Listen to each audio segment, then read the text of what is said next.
దేశమంతటా హోలీ వేడుకలు ఎంతో ఆనందంగా జరిగాయి. అయితే గతంలో ఏనాడు కనిపించని సమైక్యత రాగం ఇప్పుడు వెల్లివిరిసింది. ముస్లింలకు శుక్రవారం ప్రత్యేక ప్రార్థనలు ఉండటం, అలాగే శుక్రవారం రోజునే హోలీ రావడం ఆసక్తికరంగా మారింది. అటు ముస్లింలు ప్రార్థనలు చేసుకుని బయటకొచ్చే టైం, ఇటు హిందువులు హోలీ ఆడుకునే టైం దాదాపుగా ఒకటే కావడంతో అవాంఛనీయ సంఘటనలు జరగకుండా ఉండేందుకు బీజేపీ పాలిత రాష్ట్రాల్లో ప్రత్యేక ఏర్పాట్లు చేశారు.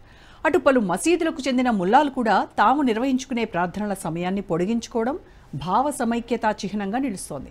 అయితే అక్కడక్కడ పంతాలు పట్టింపులకు కూడా దిగుతున్న కొన్ని గ్రూపులు ఉన్నా మొత్తానికి ముస్లిం సమాజం గతానికి భిన్నంగా ఈసారి హిందువుల వేడుకల విషయంలో పెద్ద మనసు చేసుకోవడం చర్చాంశంగా మారింది.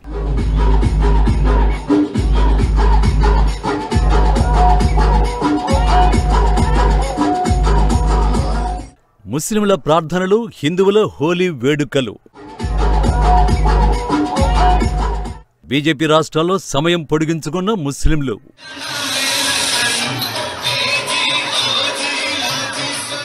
వేడుకల్లో ఎన్నెన్నో వింతలు, ఎన్నెన్నో విశేషాలు.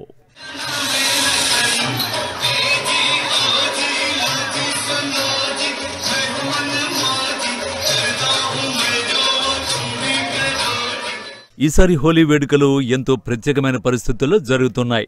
ముస్లింలకు పవిత్రమైన రంజాన్ మాసంలో రెండో శుక్రవారం రోజున హిందువులు ఎంతో హుషారుతో పాటు భక్తితో జరుపుకునే హోలీ కూడా వచ్చేసింది. దీంతో దేశంలోని పలుచోట్ల ఈ వేడుకలు ఎలా జరుపుకోవాలి అనే ఓ సందిగ్ధ వాతావరణం ఏర్పడింది.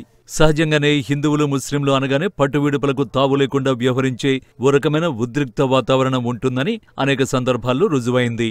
ఈ క్రమంలో ఈసారి శుక్రవారం వేడుకలు ఎలా జరపాలనే చర్చ పెద్ద ఎత్తునే సాగింది. కొంతమంది నేతల కామెంట్లు కూడా ఆ మాదిరిగానే ఉన్నాయి. అయితే యోగి సర్కారు ఏలుబడిలో ఉన్న యూపీలో ముందుగా ఓ అవగాహన కుదరడం విశేషం. ఈ క్రమంలో శుక్రవారం జరిగే ప్రార్థనల్ని తాము మధ్యాహ్నం 2:30 గంటలకు పోస్ట్ పోన్ చేసుకుంటున్నామని యూపీలోని పలు మసీదుల నిర్వాహకులు, మత పెద్దలు ప్రకటించడంతో ఆ ప్రపోజల్ ఇతర రాష్ట్రాలకు కూడా మార్గదర్శకంగా మారింది.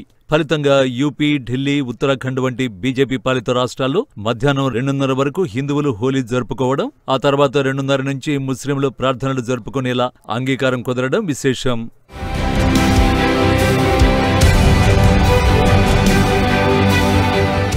ముందుగా ఇస్లామిక్ సెంటర్ ఆఫ్ ఇండియా ఆధ్వర్యంలో హిందువుల హోలీ ప్రాధాన్యతను గుర్తిస్తూ తాము మధ్యాహ్నం 2:30 నుంచి ప్రార్థనలు చేసుకుంటామని, అన్ని మసీదులు కూడా ఇందుకు తగినట్టుగా సమయాలు మార్చుకోవాలని సూచించారు. హిందూ సోదరులు కూడా తమ హోలీ సెలబ్రేషన్స్ సందర్భంగా తీసే ర్యాలీలను మధ్యాహ్నం 2:30 లోపు పూర్తి చేసుకునేలా ప్లాన్ చేసుకోవడం తమకెంతో ఆనందాన్నిచ్చిందని మౌలానా ఖాలిద్ రషీద్ వ్యాఖ్యానించడం విశేషం. ఇక యూపీలోని సంభల్లో ఈసారి హోలీకి ఎంతో ప్రత్యేకత ఉందంటే అతిశయోక్తి కాదు. గత 46 ఏళ్లుగా సంభల్లో అసలు ఏనాడు హోలీ జరుపుకొని ఎరుగలేదు హిందూ సమాజం. పేరుకు హిందువులు ఉన్నారన్న మాటే గాని ఏనాడు వారు పండుగలు జరుపుకోలేదు. అక్కడి దేవాలయాలను దశాబ్దాల క్రితమే మాయం చేసేసి మసీదులు, మీనార్లు నిర్మించారు. ఇస్లామిక్ అరాచక శక్తుల ప్రతాపానికి హిందువులు బిక్కుబిక్కుమంటూ గడుపుతున్నారు. ఈ క్రమంలో గత ఏడాది నవంబర్లో సంభల్లోని మసీదు భాగంలో శివాలయం, విష్ణు ఆలయం, ఆంజనేయ స్వామి ఆలయాలు బయటపడ్డాయి. దీంతో అక్కడే యోగి సర్కారు సర్వేకు అనుమతించడంతో ఉద్రిక్తతలకు దారితీసింది. సర్వే సందర్భంగా జరిగిన దాడుల్లో 4 చనిపోయారు. అలాగే పోలీసు అధికారులకు కూడా గాయాలయ్యాయి. కర్ఫ్యూ విధించాల్సి వచ్చింది. అలాంటి సంభల్లో 46 ఏళ్ల తర్వాత ఇప్పుడు హిందువులు హోలీ జరుపుకుంటున్నారు.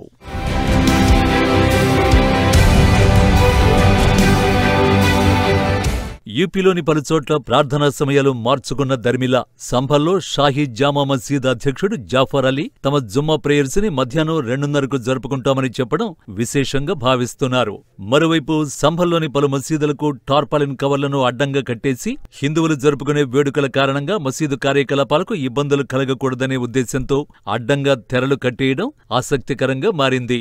ఇక్కడ హిందువులు మధ్యాహ్నం 2:30 వరకు హోలీ జరుపుకుని ఆ తర్వాత ముస్లింలు ప్రార్థనలు జరుపుకునేలా ఓ అవగాహన ఏర్పడింది. మరోవైపు ఇక్కడ ఉన్న సున్నితమైన పరిస్థితుల కారణంగా సంభల్లో భారీ భద్రతను మోహరించారు. ఎప్పుడు ఎలాంటి ఘటనలు చెలరేగినా ఎదుర్కోవడానికి యోగి సర్కారు సకల ఏర్పాట్లు చేసిందంటున్నారు.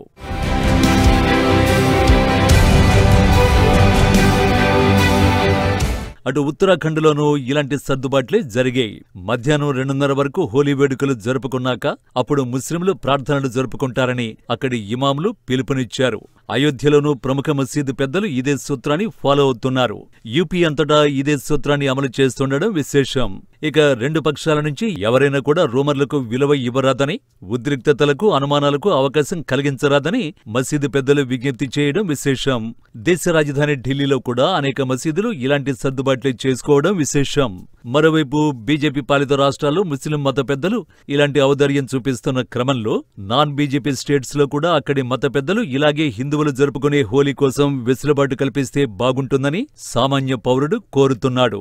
హైదరాబాద్ బాద్షాగా అందరి చేత మెప్పు పొంది అసదుద్దీన్ ఓవైసీ, రాజ్యాంగం గురించి, సెక్యులరిజం గురించి మాట్లాడే ఓవైసీ, గంగా జమున తెహజీబ్ ఔన్నత్యం గురించి మాట్లాడే ఓవైసీ తెలంగాణలో అలాంటి వెసులుబాటు ఎందుకు ఇవ్వలేదన్న ప్రశ్న ఉదయిస్తుండడం విశేషం.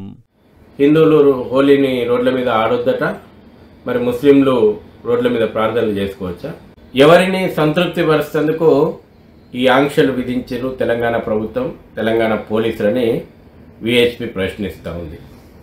నిజాం రజాకార్ల కాలం లోపట హిందూ వ్యతిరేకతతోటి తీసుకొచ్చినటువంటి హైదరాబాద్ పోలీస్ యాక్ట్ 1348 ఫాసిల్ నిబంధనలను ఈరోజు కూడా మేము అమలు చేస్తాము, అదే ముస్లిం సంతుష్టీకరణ కోసము హిందువుల యొక్క పండుగలపైన ఆంక్షలు విధిస్తాము, నిషేధాలు విధిస్తామని విధిస్తున్నటువంటి విషయాన్ని హిందూ సమాజం సహించదు. ఇక హిందువులు జరుపుకునే ఏ వేడుకలైనా కొన్ని చోట్ల ప్రత్యేకంగా ఉంటాయి. అలాగే హోలీని కూడా కొన్ని చోట్ల ప్రత్యేకంగా జరుపుకుంటారు. ముఖ్యంగా నార్త్ ఇండియాలో హోలీని మరింత ఉత్సాహంగా, మరింత సంప్రదాయబద్ధంగా జరుపుకుంటారు. వసంత ఋతువు ఆరంభానికి సూచికగా ఉత్తరాదిన జరుపుకోవడం విశేషం. ఋతువులలో వసంత ఋతువు తానేనని స్వయంగా శ్రీకృష్ణ భగవానుడే చెప్పి ఉన్నాడు. వసంతమంటే ఉత్తరాదిన గోపిగా శ్రీకృష్ణుల ఉత్సవంగా ఎంతో ఉత్సాహభరితంగా జరుపుకుంటారు. ముత్తైదువుల నుంచి ముదుసలుల దాకా వసంత కేళీ విలాసంలో తేలియాడిపోతారు. అంతా శ్రీకృష్ణ పరమాత్మను స్మరిస్తూ తమ జీవితం నిండా ఆ కృష్ణుడే అంటూ మైమరచిపోతారు. ఈ క్రమంలోనే బృందావనంలో విధవలు కూడా రంగులు చల్లుకుని ఆనందంలో తేలిపోవడం కొత్తేమీ కాదు. అటు వారణాసిలో రంగుభరి ఏకాదశి పేరిట ఇప్పటికే ప్రధానమైన ఉత్సవాల కంటే ముందే హోలీకి అంకురారోపణం చేశారు. నందిగాంలో లాఠుమారు పేరుతో జరుపుకుంటారు. బర్సానలోని లాడ్లీ మహారాజ్ ఆలయంలో లడ్డుమారు పేరిట ఎంజాయ్ చేస్తారు. మధురై జిల్లా బర్సానలోని రాధాబిహారీ కాలేజీలో సీఎం యోగి ఆదిత్యనాథ్ ఉత్సవాలు ప్రారంభించారు.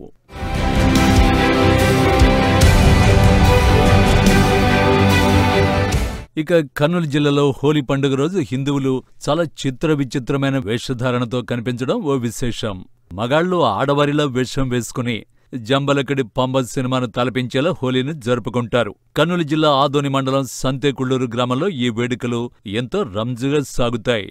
హోలీ రోజున పురుషులంతా మహిళలుగా కనిపించడం ఎంతో సరదాగా కనిపిస్తుంది.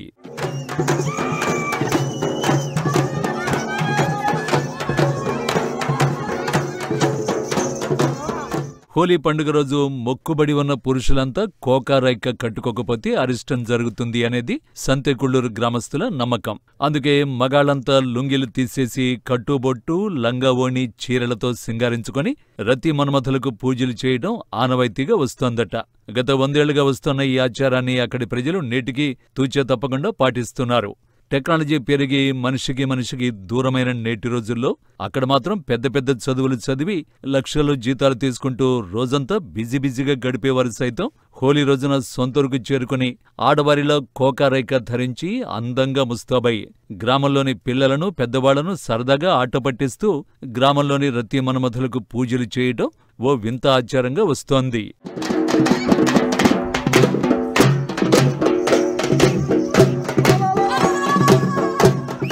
సంతేకుళ్లూరులోని మరో ప్రత్యేకత ఏంటంటే వేడుకల చివరి భాగంలో స్త్రీ వేషంలో ఉన్న పురుషుడు తన భర్త శవాన్ని పాడెమీద ఊరంతా తిప్పుతూ లబోదిబోమంటూ నెత్తినూరు బాదుకునే దృశ్యాలు అసలైన ఆనందానికి పరాకాష్ఠగా కనిపిస్తాయంటే అతిశయోక్తి కాదేమో. మరెన్నో వింతైన విచిత్ర వేషధారణలు చూపరులకు నవ్వు తెప్పిస్తాయి. సాయంత్రం ఏనుగు అంబారి ఊరేగింపు తర్వాత చివరిగా రతి మన్మథుల విమానయాత్రతో ఉత్సవాలు ముగుస్తాయి. ఇలా దేశమంతటా హోలీ వేడుకలు ఎంతో ఆనందపూరిత వాతావరణంలో జరుగుతున్నాయి.